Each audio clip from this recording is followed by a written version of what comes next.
All right, hello everyone, and welcome to Rise Zion. All right, today we have Ryan Shanahan back with us Hey today. guys. Hi, and he is going to tell us about some conspiracy theories. We're going to be doing a Mm. series of conspiracy theories and predictions. Uh, in this episode, particularly about a little-known prophecy by Joseph Smith, supposedly by Joseph Smith. We're not sure. It's recorded by somebody else, but it's a very interesting prophecy. I'm going to let Ryan explain for you um kind of the origins of it, where it came from, and if we think it's valid. What do you like? What do you think, it's a valid prophecy? Well, Seth, it's good to be back with you. You bet. And these, I've got 3 episodes. We got a 3-part series for you in this case because there's so much information. Honestly, I've been gathering notes all week, and I continue to learn new things as we go because there is so much coming out in the news right now that's relevant to this subject. Yeah. Um, this is especially related to the politics, things coming to light within our federal government systems, different organizations being exposed for fraud, waste, and abuse, Mm.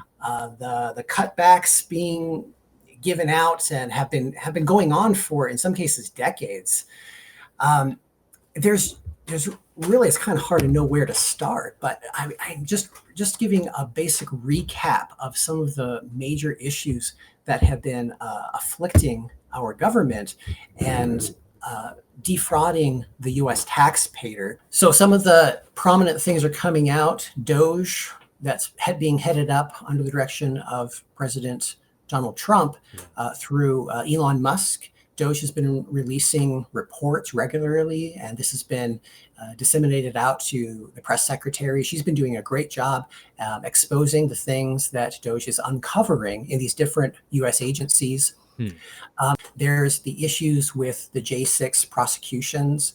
Like just recently, there was an article that came out that shows a picture of a protester at J6 outside of the Capitol building who was pushed into a Capitol police officer by an Antifa member or alleged Antifa member. And that person who was shoved into a police officer was charged with 12 years in prison.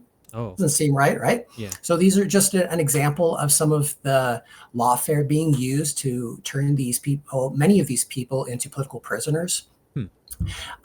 Recently, Politico came out with an article stating Politico analysis, how Democrats were tricked into believing the economy was strong, writes former U.S. Comptroller Eugene Ludwig. The article that Politico put out, response was that voters were right about the economy, the data was wrong.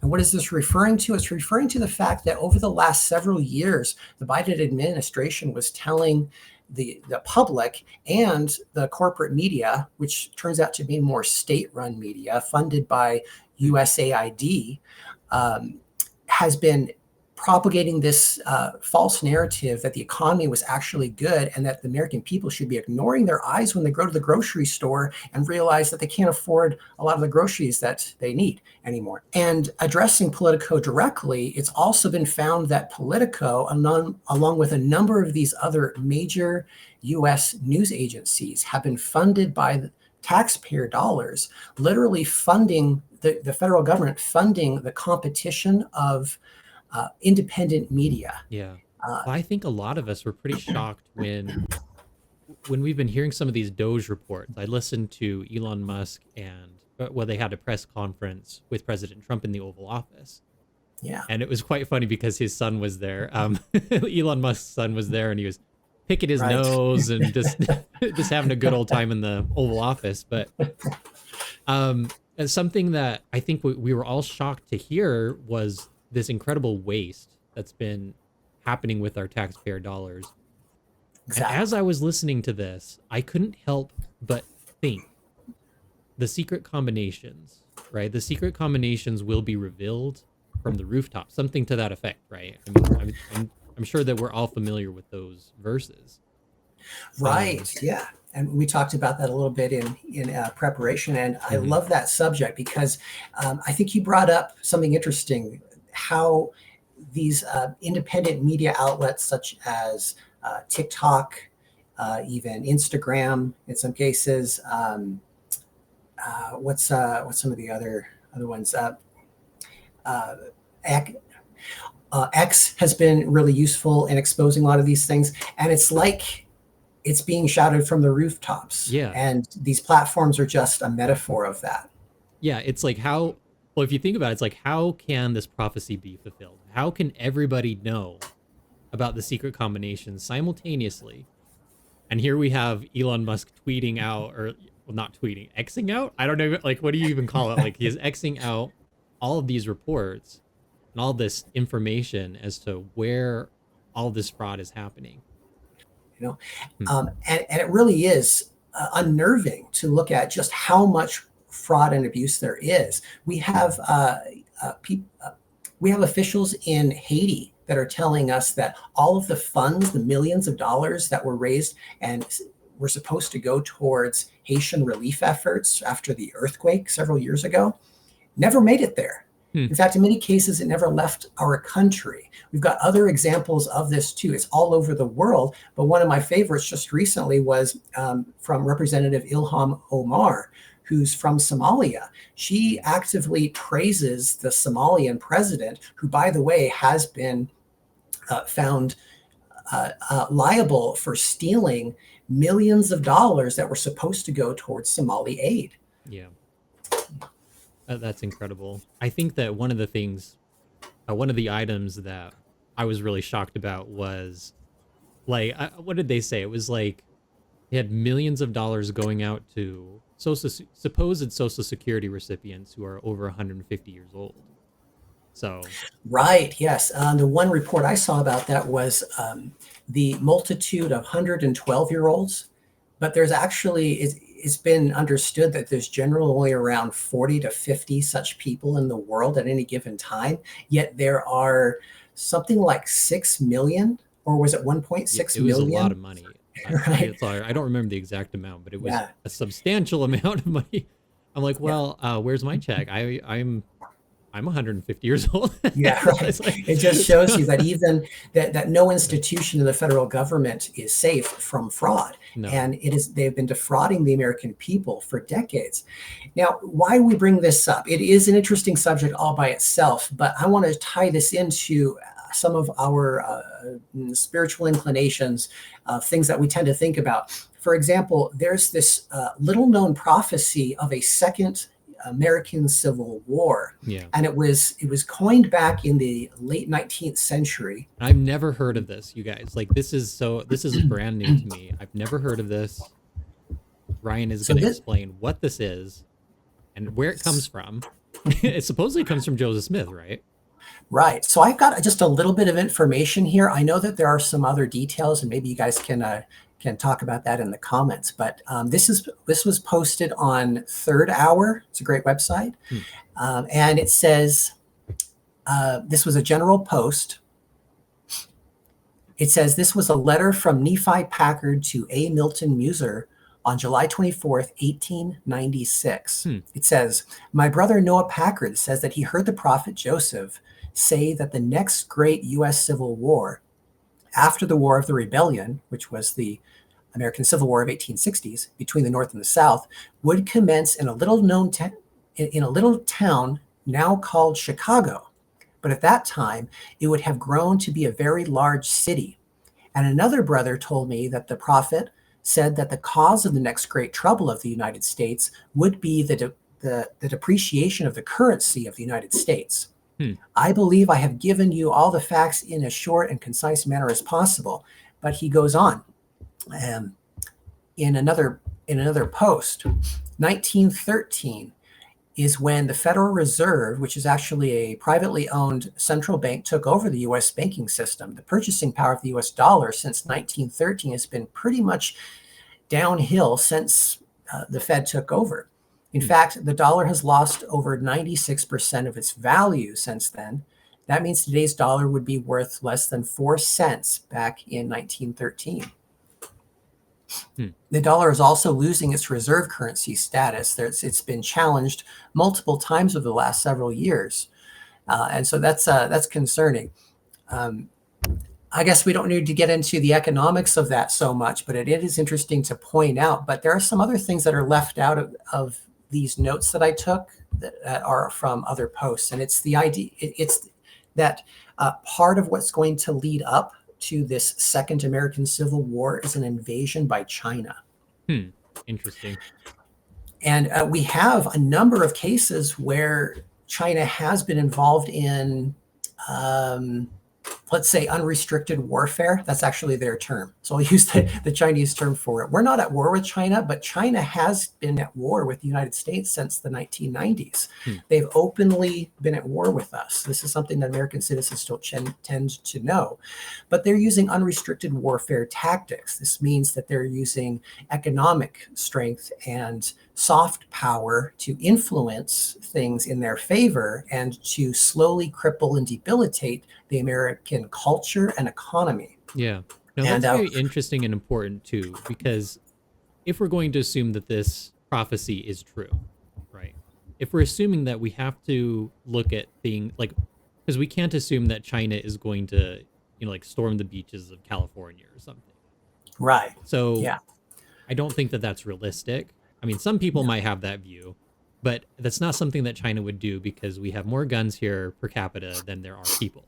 So I don't think that the Chinese are going to try to invade the country through those means, but they have been actively attempting to influence us and to invade us in other ways, through technology, through some other ways that I think that you might explain. Yeah, if you can debilitate an economy, destabilize an economy of an opponent, that's a great way to take him down. In fact, the United States government, through organizations like USAID, that's been under so much scrutiny from DOJ recently, a bunch of fraud, waste, and abuse coming out of that, they've taken down over 80 countries since its inception in the 1960s. One of them was it 2014, 2010, 2008, something like that. They took down the first democratically elected government of Ukraine in the early 2000s, destabilizing their government. And then we had American officials appoint the government of Ukraine. And we have to ask that question, right? How did that play into where we are now with Russia and Ukraine at war, and the United States sending billions of dollars to Ukraine to support this war effort? So we're at proxy war with Russia. How does that happen? And we've deliberately been involved. Was it really good for the U.S. citizen and for taxpayers to have destabilized a democratically elected government over in Eastern Europe? And these are, I'm not going to give answers to this. These are just the questions that have to be asked. Yeah. And why are we involved in this? Really, is it a net good? I would say, arguably, it definitely seems to be a no. Right? Why are we going around destabilizing democratically elected governments at all? Just because we don't like what their policies are and we want to install somebody, a puppet who we can manipulate? These are those secret combinations that are infecting us and that are leading us on this path to this apparent future second civil war. Interesting. Although these end of days, Second World War and Second Coming prophecies frequently refer to destabilized governments overseas, that all of Europe will be at war and the United States will go to their aid to help them, but it will be for naught. There won't be really much that they're able to do about it. And they will, I guess half the army is supposed to give up at some point. The other half will soldier on as best they can, but they will call upon the saints in the mountains to come to their aid. And this is another part of the prophecy. This is from the Joseph Smith papers. Moses Thatcher says, "I've seen the end of this nation, and it's terrible. I will tell you in the name of the Lord that a secret band will sap the life of this nation." He goes on, "Would to God be statesmen with eyes clear enough to see the day is not far distant, lest the Democrat and Republican parties open their eyes to the situation when desolation and war will be in this government. I will say, when this nation, having sown to the wind reaps the whirlwind. When brothers takes up the sword against brother, when father contends against son and son against father, um, when he who will not take up his sword against his neighbors might needs flee to Zion for safety. Then I would say, my friends, come to Utah, for the judgment of God commencing at the house of the Lord will have passed away, and Utah, disturbed, will be the most delightful place in all the Union. By the way, just a note for that, the last 2 years in a row, Utah has been named the #1 state in the country to live in. Interesting. Yeah. He goes on, when war and desolation of bloodshed and the ripping up of society come upon the nation, I have said to such, come to Utah, and we will divide our morsel of food with you, and we will divide our clothing with you, and we will offer you protection. I will tell you, my brethren and sisters, the day will come, and it is not far distant, when he who will not take up his sword against his neighbor will have to flee to Zion for safety. And it is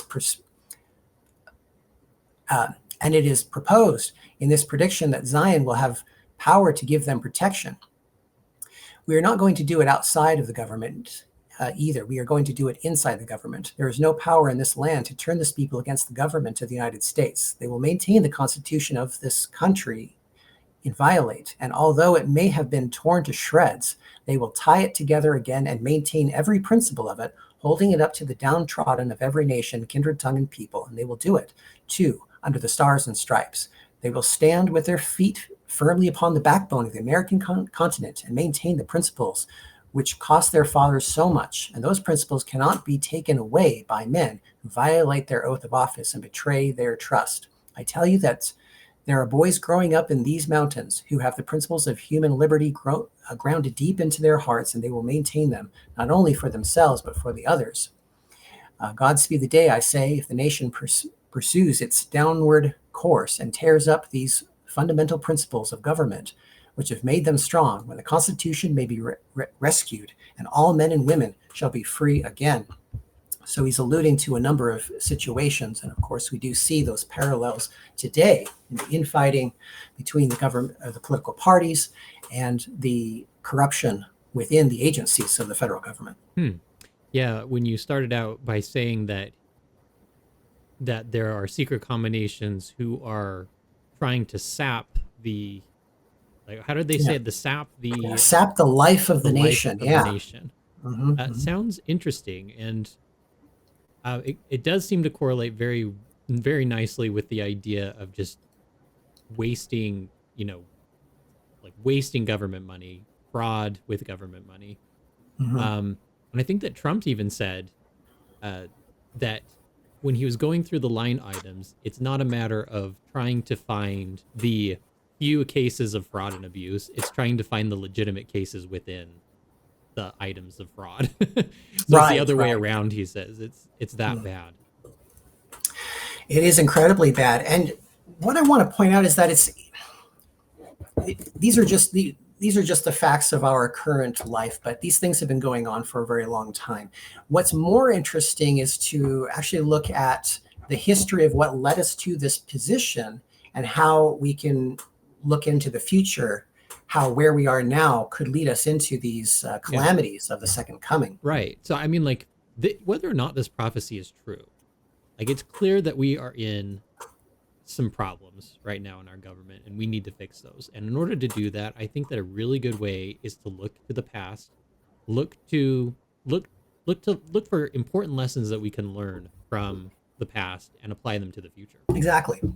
And the Book of Mormon warns about this stuff too. So it's important to keep it all in context, right? Yeah.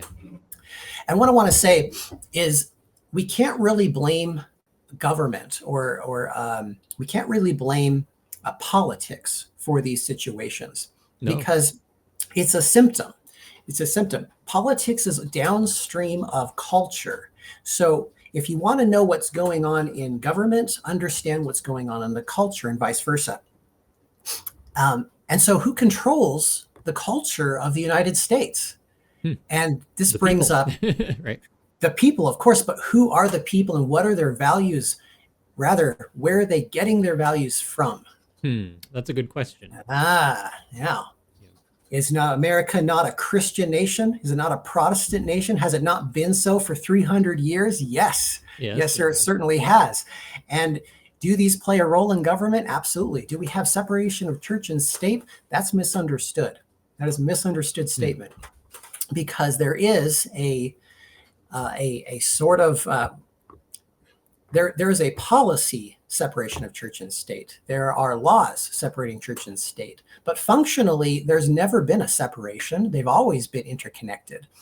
And I want to take you back to some earlier history in the United States, and specifically, I want to focus on the Southern Baptist Church, because the Baptists are the second largest organized Christian denomination in the United States, next to Catholics. Catholics are the first with 71 million membership. The Baptists have over 13 million members. So it's a wide margin. Yeah. But that said, Baptists are the single largest Protestant denomination in the country. And our United States government has been largely functioning with representatives who come from Methodists, Baptists, and Presbyterian organizations. So I guess one of the first things I also want to point out is that Baptists had a very similar upcomings in the New World as Latter-day Saints did in their early history. So over the course of 200 years, Latter-day Saints have flourished, they've prospered, they've done really well in the United States, they've grown substantially. And they were heavily persecuted along the way. You could say they were nurtured through persecution, and that fueled maybe some of the growth. The exact same thing happened 200 years earlier. So before the restoration of the gospel in the 1830s, Baptists 200 years prior were undergoing their own transformation and building within the United States, which was largely dominated by various different religious organizations, particularly Quakers and Puritans, Okay. Methodists and Presbyterians and such. So Baptists were not liked. They were heavily persecuted, and the hatred between them was such that many schools, many universities like Oxford refused to allow Baptists to participate as students. They were not admitted entrance into their academies until the 20th century. So Baptists, they started to make a substantial growth by the end of the 19th century. And how does this matter to us? I want you to think about some of the major politics and this divide between right and left politics, conservative versus liberal, and the Democratic Party, the Republican Party, and consider where their ideas are coming from. Notably, there was a major divide of the Protestant religions in the United States just before the Civil War. So between around the late 1830s through the 1850s, you had substantial division within these denominations, particularly the Methodists and the Baptists. And so this is actually where the Southern Baptists come from. They were divided over slavery. The Southern Baptists, in their official doctrine, held up slavery as an institution of heaven. Wow. And the Northern Baptists were like, "Oh, you're crazy. We're not going to support that. We want abolition." So naturally, this leads to the Civil War eventually. But these were serious enough in the country at the time that many divided over this subject. And so religion played a huge part in the separation that ultimately created both the Republican Party and led to the Civil War. And this is a very interesting dynamic going on. The same time that you see these religious divisions that are dividing the country in half, you have political parties dividing in half too. Right. The Republican Party was formed out of the Democratic Party. Republicans and Democrats were the same party at one point, but because of slavery, they divided. And then from that point to the end of the 19th century, the Republican Party still maintained lots of democratic ideals, but they had a whole bunch of offshoots, different kinds of Republicans vying for control and position in government until the mid mid to early 20th century when conservative politics would finally be solidified, and we'll get into that. But that is just to show you that the same kinds of things that we see in culture, which is governed largely by religion in the United States, were also mirrored in what was happening politically. Okay, yeah, that's true, right? Because the religion is following the same thing as what's happening in the government politics. Exactly. So let's get back to this idea, this doctrine that divided them, this idea that slavery was somehow an institution of heaven. Where did this come from? Yeah, that's a good question. Largely, I guess their ideas about race started with a German researcher back in the 1700s, and it's kind of building off of those ideas. The idea that race is a factor, that there are different races. That wasn't a thing up until the mid 17th century with this German researcher who created this idea and started distinguishing between different groups of people. And this eventually took hold and eventually got shoved into Marxism and all the different ideologies that sprout out from that. But what the Baptists used to teach was that some people are not smart enough or strong enough or intelligent or whatever to take care of themselves, and so it is behoovent upon us to support them and to give them food, clothing, and work, to take care of them, because they're incapable of doing it for themselves. And this is how they justified slavery. I see. Yeah. Well, Pretty terrible. And it's a whole thing. You can get into all the different theological theory, the religious theory about it. But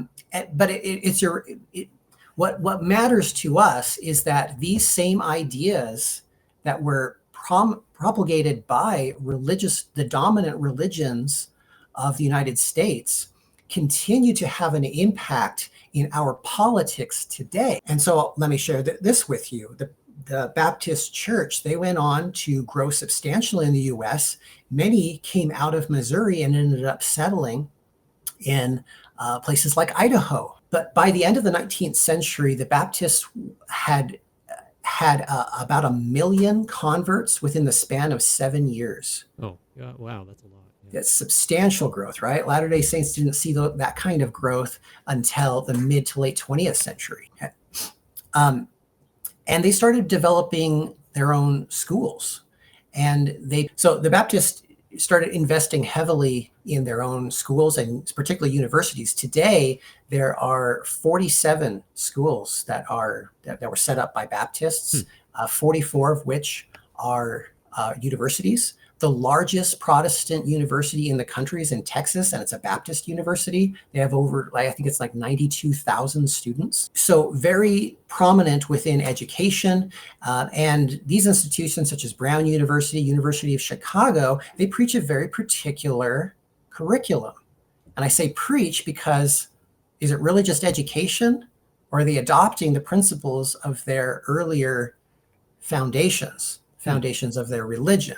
Because many of these schools teach things like equity and inclusion. Oh, interesting. Okay. But aren't these really just, there's connections to Marxism for sure. It's Marxism repackaged. However, there's also these inherent connection to earlier doctrinal ideologies of the Baptist Church and others who taught that some people aren't good enough to take care of things on their own. They need help for whatever reason. Therefore, we're going to institute these policies, government aid programs that are going to give certain people a leg up over others because of equity, because they need equity. Equity, right. Yeah. Right. They can't do it on their own. It's the same idea, just repackaged, the same thing that divided the country religiously, divided it over war and politics, continues to be a factor in dividing communities in our country today. Interesting. Yeah, and it definitely has a connection to this Marxist ideology. But it's also, you said it originated in Germany with that other doctor as well, and Marx is German, isn't he? Yes, he was. Yeah. So is this Yeah, kind that's of right. like all connected to this kind of eugenics sort of It journey? is. There's actually a heavy influence of eugenics that was still prominent in the 20th century for a long time. And even President Woodrow Wilson was a fan of eugenics. Yeah. Yeah. And that's messed up. That's some pretty messed up stuff there. Yeah. So, Yeah. well, that's really So fascinating. So there is a there's a connection. conspiracy for you. There's a conspiracy for us. You heard it here first. Diversity, equity, and inclusion has its roots Baptist in doctrines from Baptist the doctrines, 1840s. Southern Baptist doctrines specifically. Yes. Mm-hmm. How fascinating. All right, well, let's tie it all together. How does this tie back into the prophecy? Well, it's what the Book of Mormon's been warning us about all this time. Secret combinations, secret oaths, secret connections. These people, they're trying to justify themselves. They're creating doctrines that support what they want to do, what gets them gain and gets them ahead, gives them power, whatever they need to make their life meaningful. They're going to justify it in some means. And do we see that same thing play out, not just in the religions, the popular religions within our communities and in the country, but in our politics, because it's all culture. Politics is controlled by culture. Yeah. Now, to be clear, though, because I probably wouldn't say that a lot of Democrats are still Southern Baptists. But what you're saying is, what you're saying is, in essence, that these ideas nevertheless influenced Democrats. Truly. And stick around for part 3, because I have a whole segment that we can do just about the religious divide within politics. Right. And we'll see, are Baptists really not so much Democrat these days? Interesting. Maybe. Stick around. All right. Well, I think that does it for this episode, you guys. If you haven't already, please make sure to like, comment, and subscribe below. Our goal is to reach 10,000 subscribers, and we've almost made it. So yes, make sure to almost do that. there. It's very exciting. Share this with other people who you think might be interested. Thank you so much for watching, and until next time, bye.